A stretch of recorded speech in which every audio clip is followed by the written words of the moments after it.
Hindi kailangan bumili ng oven para makagawa ka nito. Ihanda ang molder, lagyan ng baking paper ang pinaka-base at itabi muna. Gagamit tayo ng kalahating lata ng kremdensada. Haluin ito gamit ang hand mixer para mag-double ang volume nito. Gagamit din tayo ng isang cup na cocoa powder. I-mix ito hanggang ma-well combine at itabi muna.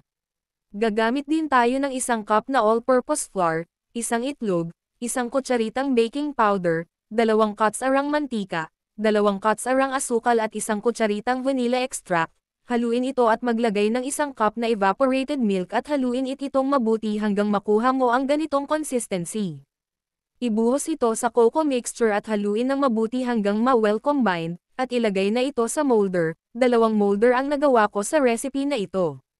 Nag-preheat lang ako ng kawali na may takip ng 10 minuto, at lutuin ito sa mahinang apoy ng 1 oras. Ang teknik ng pagluto nito, huwag buksan ang kawali, habang niluluto mo ito at kung hindi pa tapos ang 1 oras. Pagluto na hanguin at palamigan muna bago i-unmold, para hindi ito masira. Napakadali lang nitong gawin sa bahay, sobrang sarap pa na dessert.